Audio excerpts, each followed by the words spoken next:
오늘의 말씀은 창세기 41장 15절에서 16절 말씀입니다. 바로가 요셉에게 이르되 내가 한 꿈을 꾸었으나 그것을 해석하는 자가 없더니 들은즉 너는 꿈을 들으면 능히 푼다 하더라. 요셉이 바로에게 대답하여 이르되 내가 아니라 하나님께서 바로에게 편안한 대답을 하시리이다. 아멘. 지난 1월 호주의 필버라 지역에 엄청난 비가 내려서 홍수가 났습니다. 호주는 우리와 계절이 반대이기 때문에 1월이면 한여름이고 그래서 비가 많이 내렸습니다. 이때 마틸다라고 하는 3살짜리 여자아이가 반려견과 함께 실종이 되는 사건이 있었습니다. 이 소식을 들은 당국은 헬리콥터, 또 구조견, 심지어 많은 인력을 동원해서 이 마틸다를 찾으려고 했지만 하루가 지나도록 이 아이를 찾을 수가 없었습니다. 부모가 절망하며 눈물을 흘리고 하루를 보내게 되고 다음 날이 돼서 아이의 소식이 전해지는데 집에서 한 3.5km 정도 떨어진 곳에서 마틸다가 발견이 되는데 놀라운 것은 다친 곳이 하나도 없는 아주 건강한 상태로 아이가 발견이 됩니다. 어떻게 된 거냐? 같이 있었던 반려견이 이 아이를 충성스럽게 보호해 준 겁니다. 주인이 춥지 않도록 자기 몸을 주인에게 내어주고 체온을 따뜻하게 나누어 줬고 위험하지 않도록 또 아이가 두려워하지 않도록 옆에서 아이를 지켜줬던 겁니다. 어떤 상황에서도 자기 주인에게 일편단심을 보인 반려견 덕분에 아이는 구조가 됩니다. 이 반려동물이 어떤 상황에서도 자기 주인을 배신하지 않는다고 하지요. 그래서 현대인들이 아마도 사람에게 실망하고 또는 상처받고 외로운 사람들이 이 반려견을 가족처럼 여기고 같이 행복한 삶을 나누는 분들이 많습니다. 그런데 또 이런 것과는 다르게 인간의 추악한 모습의 소식도 들립니다. 동물을 너무 쉽게 생각해서 생각 없이 키우다가 특별히 여름철 휴가 기간에 상황이 안 좋다고 해서 동물들을 휴가지에다가 버리는 일들이 굉장히 많답니다. 통계 보니까 7, 8, 9월 달에 13,000마리 정도가 길거리에 휴가지에 버려진 동물들 통계가 나와 있는데 어려우니까 상황이 힘드니까 많은 주인들이 휴가지에 가서 동물을 몰래 버리고 온다는 겁니다. 내가 선택한 거 아닙니까? 동물을 입양한 것도 내가 선택한 거고 그러나 상황이 좀 힘들다고 해서 쉽게 생명을 버리는 우리들. 저는 이 이야기를 들으면서 우리가 하나님께도 그런 건 아닌가 이런 생각을 해봤습니다.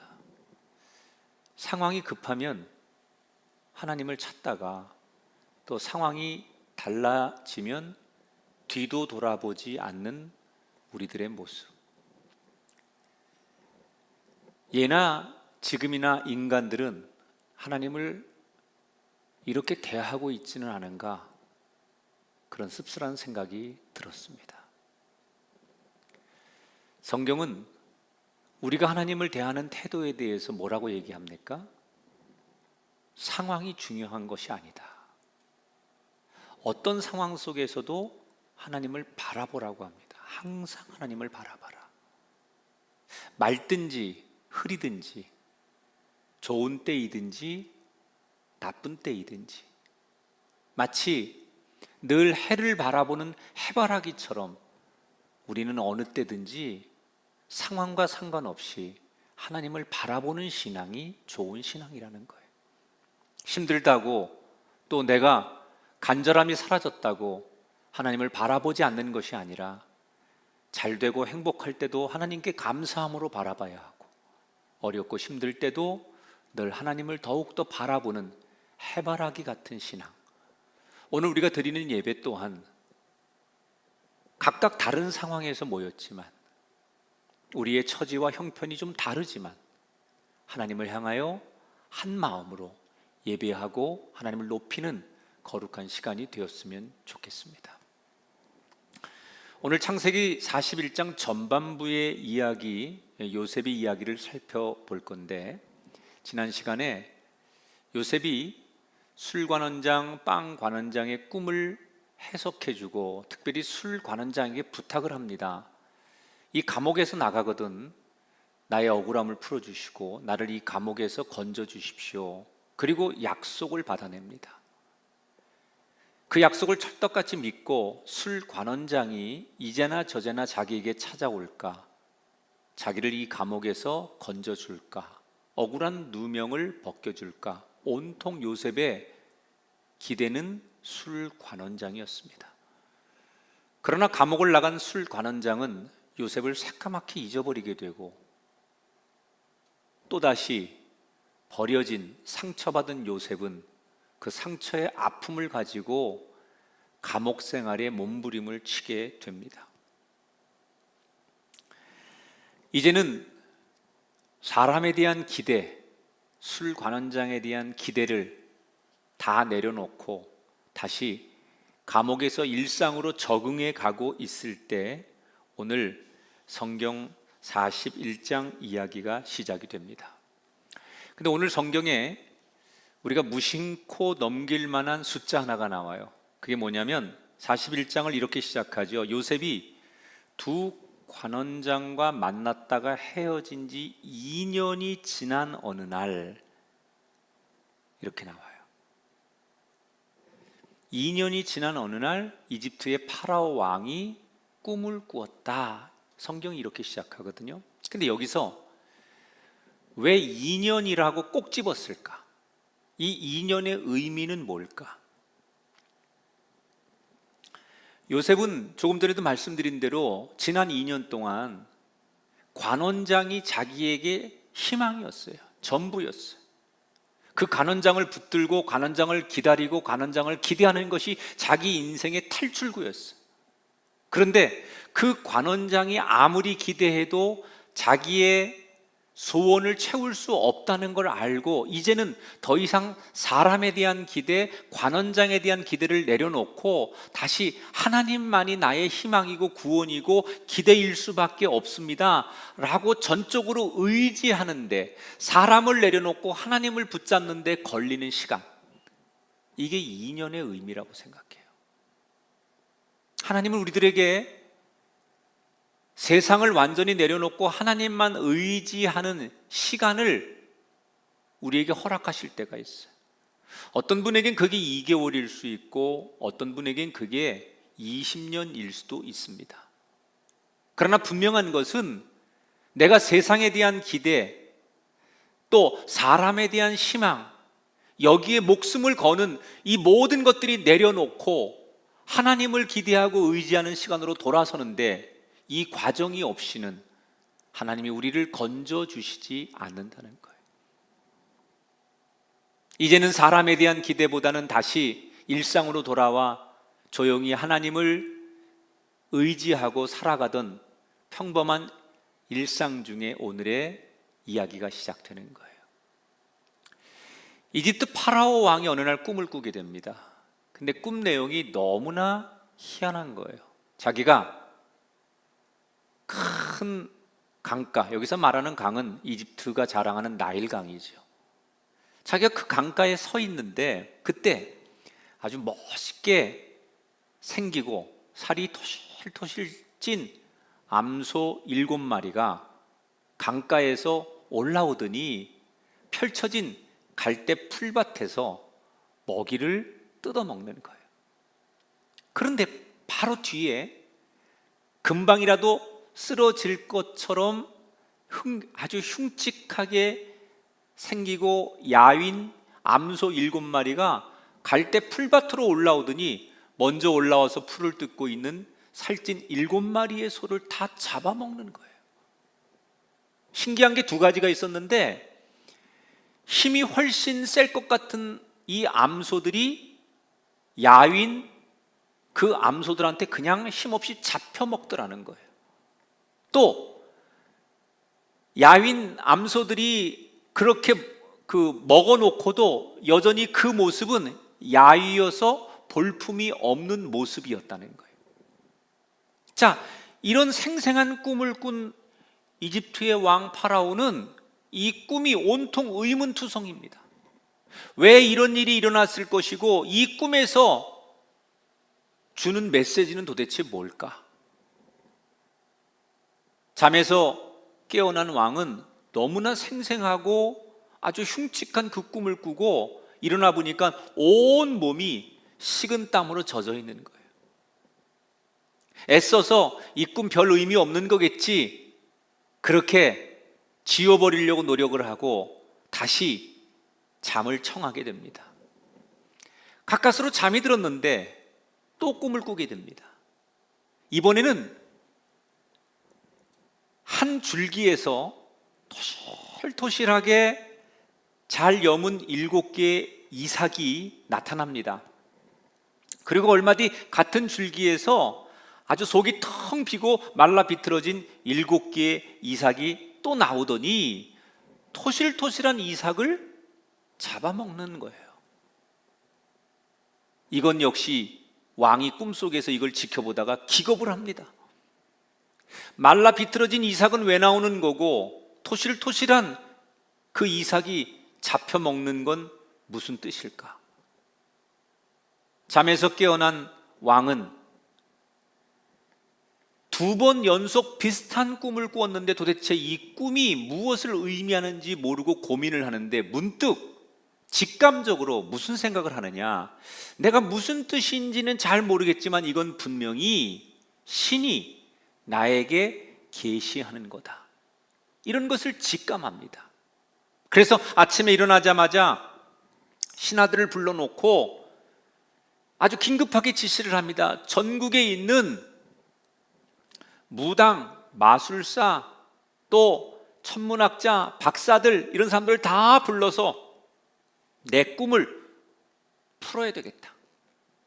불로령의 신하들이 유명한 당대 사람들을 다 왕궁으로 불러들입니다. 그리고 줄을 세워놓고 왕이 꾼 꿈 이야기를 다 들려준 다음에 해석을 요청하는데, 몇 사람들이 자기 방식대로 왕의 꿈을 열심히 해석해 주지만 왕이 듣기에 이거구나 라고 무릎이 처질 만한 그런 명쾌한 해석이 나오지를 않아요. 안 되겠다, 여기 말고 지방에 숨겨져 있는 인재들이 있으면 추천해봐라. 그래서 별의별 사람들을 그때부터 왕이 다 불러들여서 왕의 꿈을 해석해 보려고 했지만 누구도 왕이 꾸었던 이 2개의 꿈을 명쾌하게 풀어내는 사람이 없었습니다. 시간은 점점 흐르고 초조함과 답답함에 어쩔 줄 몰라 하는 왕은 점점 더 신경적으로 예민해져 갑니다. 여러분, 세상에서 무서울 것이 없는 당대 세계를 주름 잡았던 이집트의 왕입니다. 가장 그 강대국에서 신령하다는 소리를 듣는 마술사들이 다 모였습니다.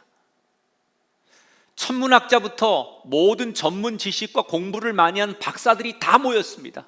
그런데 그들이 온통 다 달려들었지만 그 누구도 이 2개의 꿈 앞에서 무기력한 자가, 무기력하지 않은 자가 없었어요.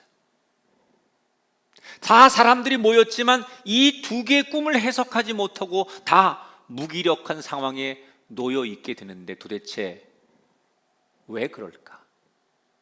저는 이 의미가 분명하다고 생각해요. 영의 일은 영으로만 해석할 수 있는 거예요.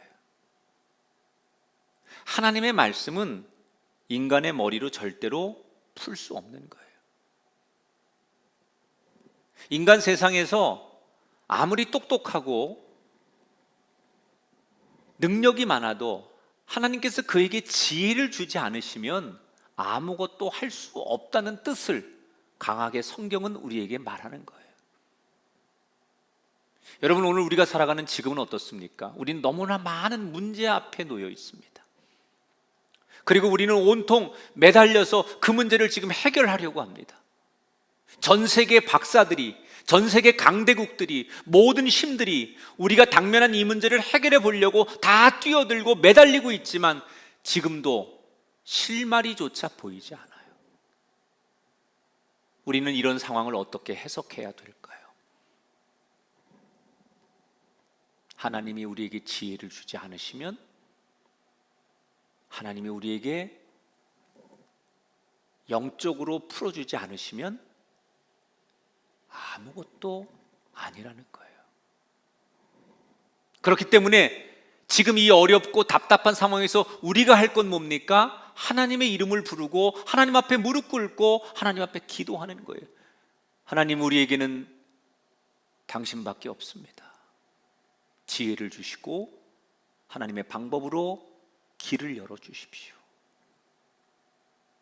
여러분이 어떤 답답한 일을 만나서 온 가족이, 내 주변 사람들이 다 도와주려고 해도 해결되지 않는 문제를 만나셨다면, 여러분 가정에서, 일터에서, 거리에서, 또는 이렇게 유튜브로 예배를 드리면서 성전을 바라보고 하나님을 바라보며 하나님의 이름을 계속 부르고 기도하셔야 돼요.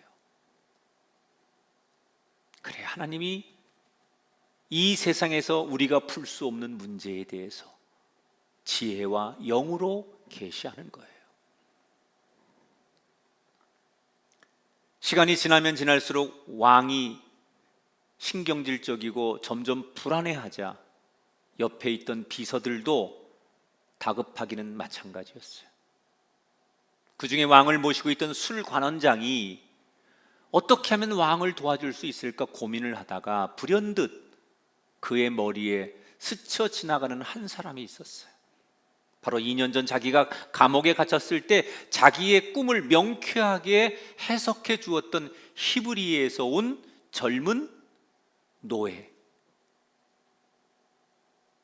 2년 전에 그 노예에게 감옥 나오면서 자기가 내가 밖에 나가면 너를 잊지 않겠다고 약속했는데 밖에 나와서 지난 2년 동안 새까맣게 그를 잊어버리고 있었어요. 그날 그 노예가 생각나는데 마음 한편으로는 미안했지만 혹시나 그 친구라면 이 왕이 고민하는 이 꿈을 해석해 줄 수 있지 않을까. 그래서 왕에게 있는 사실을 다 보고합니다. 믿져야 본전이니까 불러보자. 요셉이 호출당합니다. 수염을 깎고 머리를 단정하게 하고 왕 앞에 서기 위해서 의복을 갈아입히고, 그리고 드디어 요셉이 당대 최고의 이집트 파라오 왕 앞에 서게 돼요. 여러분, 이 장면이 보통 일입니까? 어떻게 일개 히브리의 노예가 대제국의 왕 앞에 떡하니 서 있을 수가 있습니까?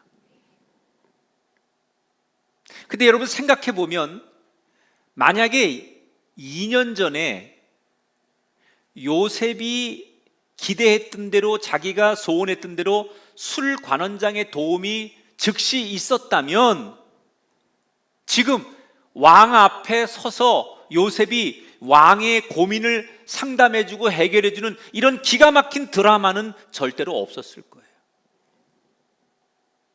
결국 그때는 요셉이 원하는 대로, 요셉이 계획한 대로, 요셉이 소원하고 요셉이 뜻하는 대로 되지 않았지만 그 좌절되는 그 순간이 결국 하나님의 또 다른 계획이 실행되는 사인이었다는 거예요.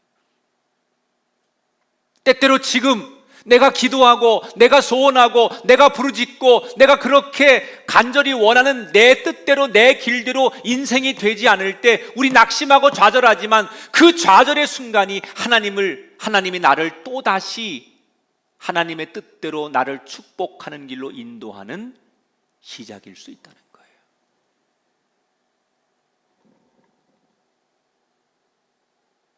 기가 막힌 일이 일어나는 거예요.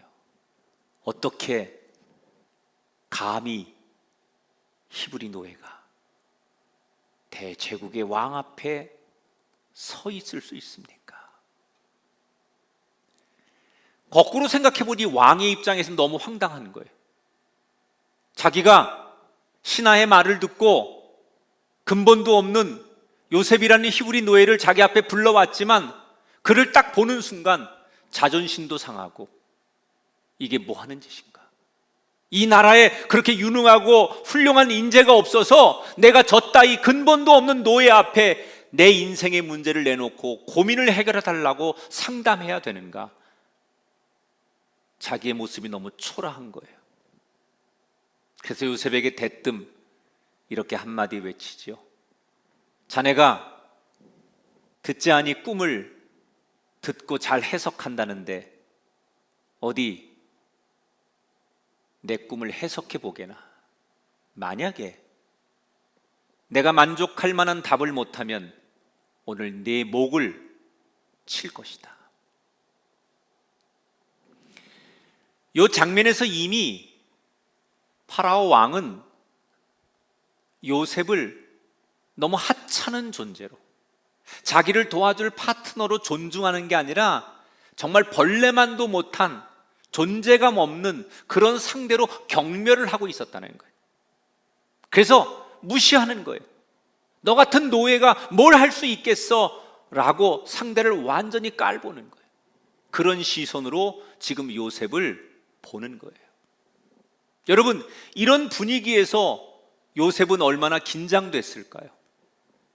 보통 사람들 같으면 그런 왕 앞에 서 있는 것 자체가 너무 힘들어서 다리가 떨려서 서 있지 못했을 거예요. 아니 어떤 생각이 나도 차마 입이 떨어져서 말을 못했을 거예요. 왕만 있는 게 아니에요. 거기에는 최고의 실세들이, 최고의 권력과 신하들이 요셉을 바라보고 있습니다. 왕이 조금 전에 뭐라고 그랬어요? 이 해석 못하면 오늘 네 목을 칠 것이다 라고 말했어요. 어떤 이야기가 생각이 나도 말할 수 있는 상황이 되지 못하는 두려움과 공포, 아주 괴로운 시간이에요. 그래야 그게 맞는 거예요, 우리 상식에. 그런데 오늘 성경 보세요. 여러분, 이 요셉 보세요. 의외의 모습을 보여줍니다. 16절 말씀 다 같이 한번 읽어보겠습니다. 여러분 화면을 보시고, 요셉이 바로에게 대답하여 이르되 내가 아니라 하나님께서 바로에게 편안한 대답을 하시리이다.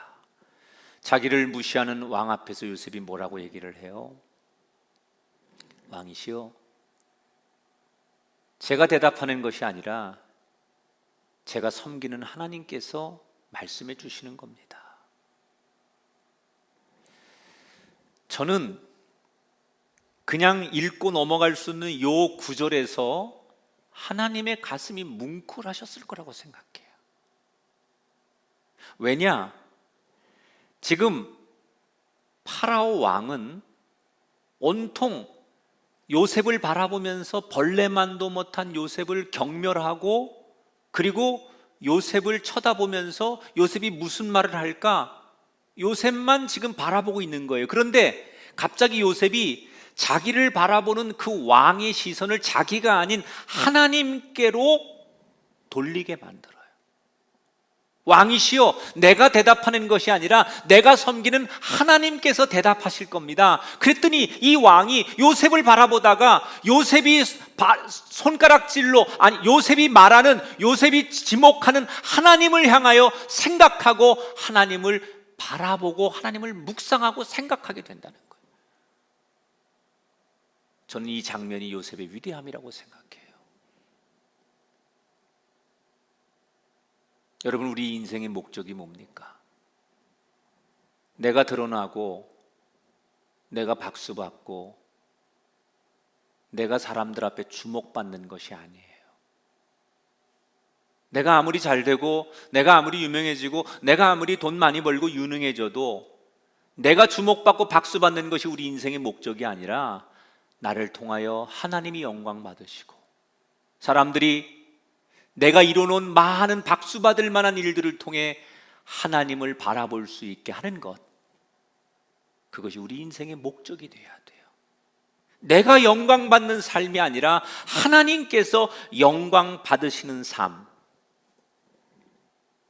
이것이 가장 인생을 잘 사는 방법일 텐데 요셉은 바로 그런 걸 너무나 잘한 사람이에요. 그런데 지금 요셉이 말하는 이 대목에서 그 자리에 있던 모든 사람들이 다 놀랍니다. 왜냐? 당시 이집트의 왕은, 특히 파라오 왕은 살아있는 신입니다. 그런데 그런 왕에게 요셉이 뭐라고 말하느냐? 왕께서 모르는 꿈, 왕이 해결하지 못하는 그 문제를 더 크신 나의 하나님이 풀어주실 겁니다. 이 말을 고깝게 들으면 왕을 비하하고 왕을 깎아내리는 말로 들릴 수도 있어요. 그래서 요셉은 불경한 죄로 죽을 수도 있는 말을 하는 거예요. 굉장히 위험하고 당돌한 얘기를 하는 거예요. 자기의 앞에서 자기의 생사를 쥐고 있는 파라오 왕 앞에서 어떻게 이렇게 담대하게 얘기할 수 있습니까? 그것은 요셉이 믿는 게 한 가지 있었어요. 그게 뭔지 아십니까? 진짜로 이 세상을 주관하는 분은 내가 믿는 하나님이시다.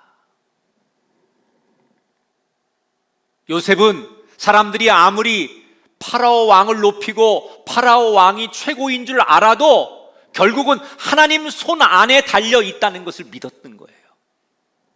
그래서 다른 사람들은 몰라도 요셉은 내가 왕에게 잘 보이고 왕에게 인정받는 것이 중요한 것이 아니라 더 높으신 하나님 앞에 인정받고 하나님이 드러나는 것, 그것이 요셉의 목표였던 거예요. 그러니까 사람들이 나를 노예로 보든 죄수로 보든 벌레만도 못한 사람으로 보든 그건 중요하지 않았던 거예요. 남들의 시선, 그거에 일회일비하지 않고 어떻게 바라보고 어떻게 얘기하든 그것 앞에서 여유와 담대함을 가질 수 있었던 비결이 바로 그거였다는 거예요.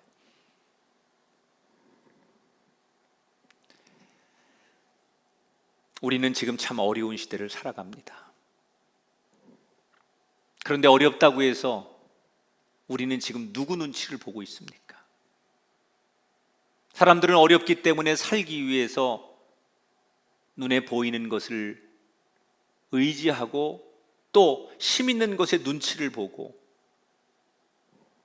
세상이 나보다 강하기 때문에 그 세상의 눈치를 보며 세상에 의해서 내가 좌지우지되는 그런 인생을 살고 계십니까? 아니면 여전히 우리는 하나님을 의식하며 살고 있습니까? 힘들수록 더 단순해지라는 말이 있어요. 인생이 꼬이면 꼬일수록 더 투명하고 단순해질 필요가 있어요. 지금 세상이 나를 어떻게 보든 간에 뭐라고 말하든 간에 우리는 요셉처럼 하나님의 다스리심, 하나님의 살아계심을 믿으며 하나님만 바라봐야 할 줄 믿습니다. 그때 세상이 줄 수 없는 지혜를 하나님이 우리에게 주실 것이고, 그래서 세상이 풀 수 없는 그 문제를 하나님의 은혜로 우리는 풀어가는 인생이 될 줄 믿습니다.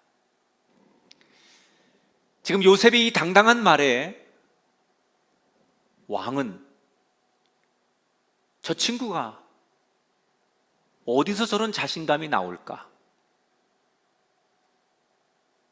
그래, 저렇게 자신 있어 하니 한번 들어보자. 그리고 왕이 요셉에게 자기가 꾸었던 꿈을 다시 소상하게 이야기하기 시작합니다. 왕이 꾸었던 꿈 얘기를 다 들은 요셉이 한참을 그 왕의 꿈 얘기를 듣고 묵상의 시간을 갖더니 드디어 입을 열어 말을 하기 시작합니다. 왕이시여, 왕께서 꾸신 두 개의 꿈은 같은 내용입니다.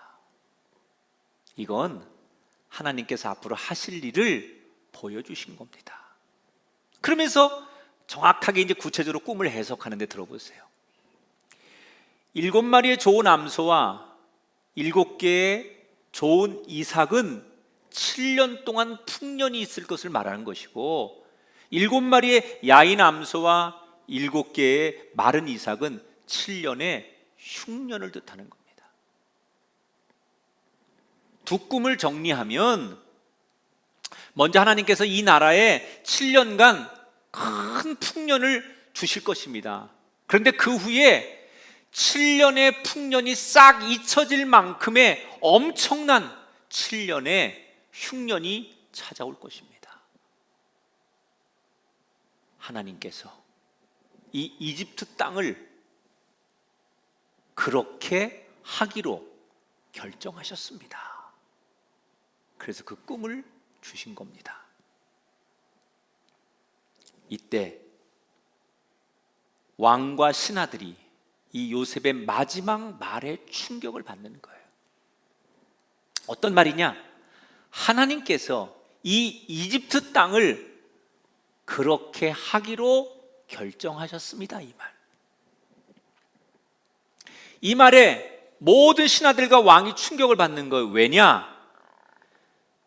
당시의 고대 중동 사람들은 신은 특정한 장소에만 머문다고 생각을 했어요. 그래서 이집트 사람들은 자기들이 믿는 신이 이집트를 다스리는 거고, 지금 요셉이 말하는 야훼 하나님은 요셉의 집에나 머무는 신이라고 생각을 한 거예요. 그런데 어느 날 한 노예가 나타나서 장소를 넘고 모든 환경을 초월하는 신이 있다고 소개를 하는 거예요. 그러니까 어떤 사람들은 이 이야기를 듣고 요셉의 그 논리정연하고 확신한 이야기를 듣고 충격을 받는 사람도 있고, 이 얘기를 애써 안 믿으려고 고개를 가로저으며 말도 안 되는 소리라고 부정하는 사람들도 있었어요. 그런데 시간이 지나면 지날수록 거기 있던 모든 사람들은 요셉의 말을 수긍할 수밖에 없었습니다. 왜 그러냐? 두 가지 때문에. 요셉이 하나님 이야기를 하는데 너무나 확신에 차 있는 거예요. 조금도 두려워하거나 조금도 머뭇거림 없이 하나님 이야기를 할 때, 이 꿈을 해석해 줄 때 너무나 확신에 차 있는 거예요. 두 번째, 같은 이야기를 해도 너무나 지혜롭게 논리정연하게 이야기를 하는 거예요. 그러니까 사람들이 이야기를 들으면 들을수록 요셉의 이야기에 빠져들 수밖에 없는 거예요. 여러분, 예나 지금이나 세상은 하나님을 말하지 못하게 하려고 합니다. 이때 이런 세상을 대처하는 방법 중에 하나가 요셉처럼 우리가 하나님을 이야기할 때 확신을 가지고 이야기해야 돼. 분명한 확신과 하나님이 주신 지혜로. 이게 세상 사람들이 싸우자고 덤빈다고 함께 싸우거나 같이 삿대질하고 같이 세상 방법으로 대하는 게 아니라 하나님이 주신 지혜로 이 세상을 오히려 때로는 품고 냉철하게 다스리고, 좀 하나님의 지혜로 세상을 대해야 되는데 똑같은 방법으로 세상을 대하다 보니까 세상 앞에 무기력해지는 거예요. 오늘 이 예배에 함께 하시는 여러분, 여러분에게 요셉에게 임했던 그 확신, 그리고 그 지혜로움이 시시각각으로 여러분 삶 가운데 충만하게 되시기를 주님의 이름으로 축원합니다. 그런데 더 놀라운 사실은 이렇게 꿈을 아주 논리정연하게 해석해줘서 아하라고 공감이 되는 것만으로도 사람들은 만족스러운데 그 뒷이야기가 더 놀라운 거예요. 꿈을 해석해준 것으로 끝나지 않고 지금부터 요셉이 대안을 얘기하기 시작해요. 이 거대한 이집트라고 하는 나라가 앞으로 어떻게 나라가 운영되고 이 위기 속에서 대처해 가야 될지 한 정확한 국가의 비전을 요셉이 제시하기 시작하는 거예요. 뭐라고 얘기하느냐? 왕이시여, 시스템에 의해서 준비하셔야 됩니다. 우선은 제일 중앙에 이 국가적인 재난이 다가올 것을 미리 대비하셔서 이것을 대비할 수 있는 총리를 따로 두십시오. 그리고 각 지방마다 인재를 등용하셔서 이 문제를 다룰 수 있도록 미리미리 준비할 수 있는 착하고 지혜로운 사람들을 뽑아가지고 각 지방마다 책임자를 세우시고 7년의 풍년 동안 사람들이 넘쳐나는 곡식 앞에 흥청망청할 때 정부에서, 나라에서 각 집마다 소득의 20%를 세금으로 거두어 드리십시오. 그리고 그걸 잘 비축해서 관리하고 있다가 7년 흉년이 왔을 때 이걸 잘 운영하시면 안전해질 것입니다. 왕이 기대했던 것은 자기가 답답했던 꿈을 해석해 주는 것 정도였는데 해석을 넘어서 새로운 제안, 대안을 내놓기 시작해요.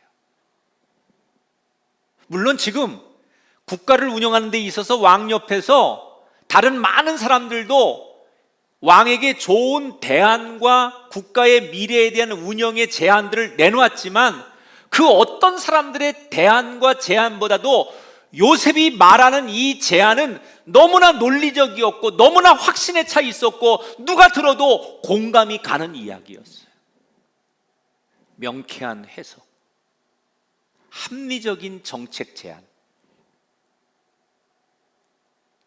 처음에는 만나자마자 너무 무시하고 경멸했던 노예 요셉을 대화하고 질문하고 이야기하면 할수록 그에 대한 호감, 신뢰 이런 것들이 왕에게 무한도로 생기기 시작합니다. 결국 왕은 끝에 가서 요셉을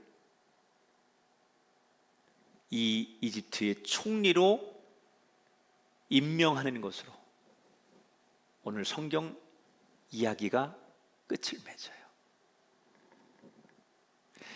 자, 여러분에게 제가 마지막으로 이런 교훈을 나누고 싶어요. 요셉은 지금 꿈만 해석한 게 아니라 대안을 내놨다고 그랬어요. 그런데 당시에 요셉 말고도 다른 무당들, 다른 전문가들, 다른 많은 사람들도 저마다의 자기의 방식으로 이 왕의 꿈을 해석하고 대안을 내놨어요. 그런데 왕은 여러 사람들의 이야기를 듣고 왜 요셉의 손을 들어준 걸까? 물론 해석이 명쾌한 것도 중요했지만 더 결정적인 것은 요셉이 미래를 예측하면서 내놓은 제안 정책 때문이에요. 국가의 재난에 대비해서 좋은 인재들을 등용하고 인프라를 구축하고 이렇게 예산을 이렇게 책정해가지고 이렇게 대비하라고 하는 논리적이고 구체적인 정책에 왕은 요셉을 무한히 신뢰할 수밖에 없었어요. 그러면 요셉은 자기 나라도 아닌 대제국의 이집트의 노예로 온 사람이 어떻게 이런 비전과 정책들을 거침없이 요즘 말 말하면 전문적인 용어를 써가면서 완전히 국가를 꿰뚫어 보는 눈으로 왕에게 이 경제 자문과 정치 자문을 그 어떤 사람들보다도 굉장히 논리적으로 잘했다는 얘기 아니에요. 어떻게 이렇게 잘할 수 있었을까? 가장 쉬운 답은 하나님께서 지혜를 주셨기 때문입니다. 맞습니다. 하나님께서 지혜를 주셨으니까 명쾌한 답을 할 수 있었죠. 그런데 이거 말고 더 중요한 게 있었어요. 그게 뭔지 아십니까? 바로 보디발 밑에서 일했기 때문이에요. 그가 보디발의 밑에서 노예로, 매니저로 그 집 살림을 맡아 일하면서 경영이라는 걸 해본 거예요.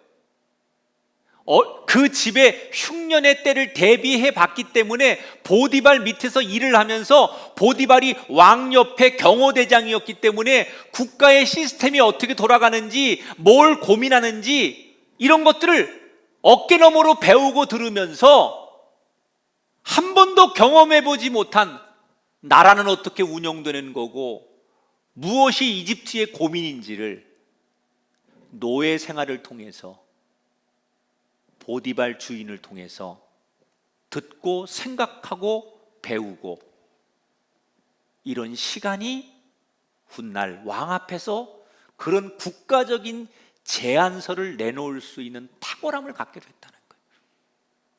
자, 그러면 요셉이 개인적으로 보디발의 집에서 노예로 살았던 것은 분명히 불행한 시간 아닙니까?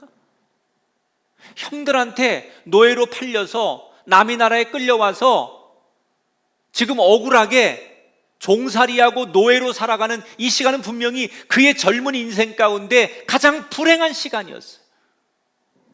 그런데 요셉이 어떤 삶의 태도를 가졌느냐? 그 불행한 시간 속에서도 내가 이곳에 내 조국이 아닌 남의 나라에 노예의 신분으로 와 있지만 여전히 이곳에서도 하나님의 다스림이 있고 하나님의 인도하심을 나는 믿습니다 라고 생각하고 살았더니 하나님께서 순간순간 요셉을 높여주셨다는 거예요.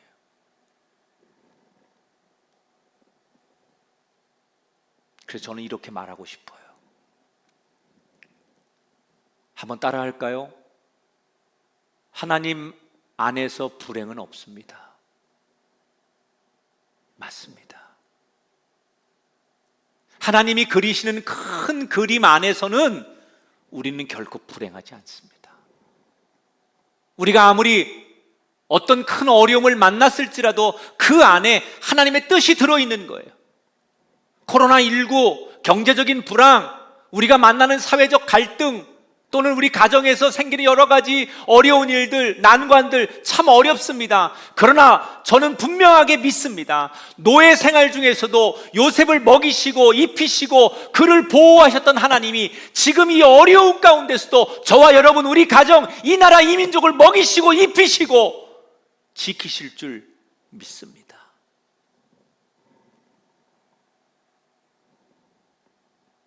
요셉의 노예 생활은 사람의 눈으로 보면 노예였지만 하나님의 눈으로 보면 언젠가 그를 다시 쓰실 인생의 도약판으로 쓰신 거예요. 그렇기 때문에 우리는 내가 지금 힘들고 뜻대로 잘 되지 않는 상황에 놓였을지라도 언제나 해를 바라보는 해바라기처럼 무슨 상황에서도 하나님을 바라봐야 되는 거예요. 여러분, 하나님이 이 세상을 주관하고 계심을 믿으십니까?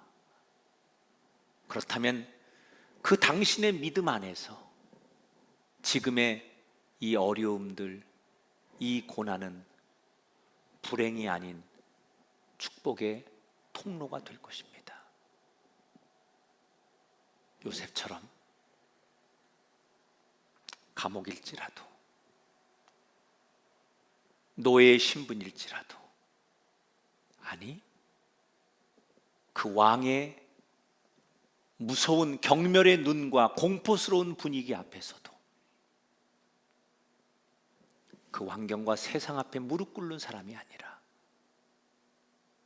해를 바라본 해바라기처럼 하나님만을 응시하고 하나님만을 바라봤기에 그 모든 역경을 이겨냈던 믿음의 주인공 요셉처럼 저와 여러분 모두가 그런 인생, 그래서 우리는 오늘 내 인생의 가장 밑바닥에서 희망의 노래를 불러야 하고 가장 힘든 지금 이 순간에 더욱더 감사의 찬양을 올려드려야 돼요.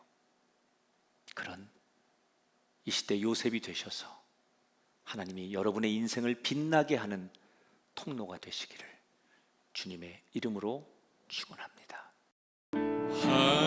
하나님의 사랑을 사면 의미 없는 존재인데, 하나님이 이 땅에 창조주이시고 모든 걸 지금도 다스리는 것을 이론적으로는 아는데 내 눈앞에 보여지는 세상 돌아가는 걸 보고 있노라면 의식 속에 하나님을 잊을 때가 참 많았습니다. 아무리 세상이 힘있고 능력 있는 사람들 손에 의해서 움직여지는 것 같아도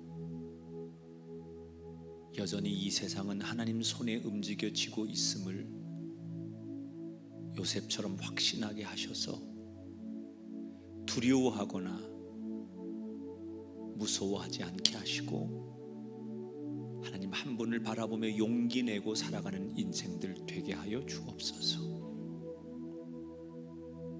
요셉이 그랬던 것처럼 하나님 안에 불행은 없습니다.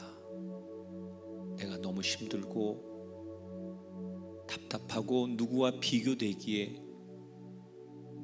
서럽고 슬프고 눈물 나지만 이 또한 반드시 하나님의 큰 그림 안에는 나를 행복하게 하시려고 하는 하나님의 계획일 뿐이기 때문에 결코 불행하거나 결코 슬프거나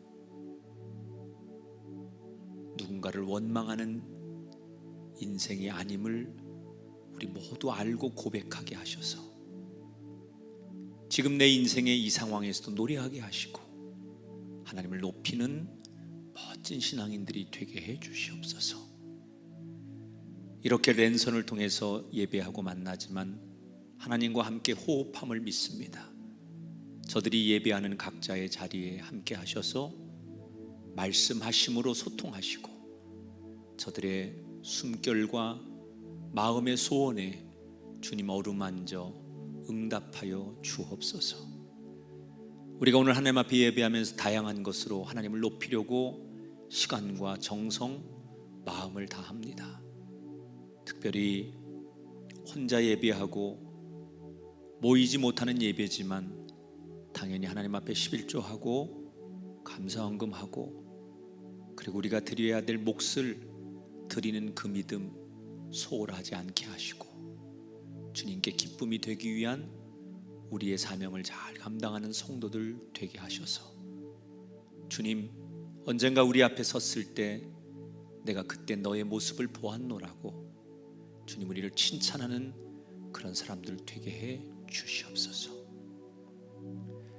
멀리 외국에서부터 전국 각지에서 이 예배를 함께하는 모든 사람들 그리스도의 사랑으로 묶어주시고 시간과 공간을 초월하신 하나님의 은혜가 우리 가운데 충만하게 임하는 한 주간 되게 하옵소서.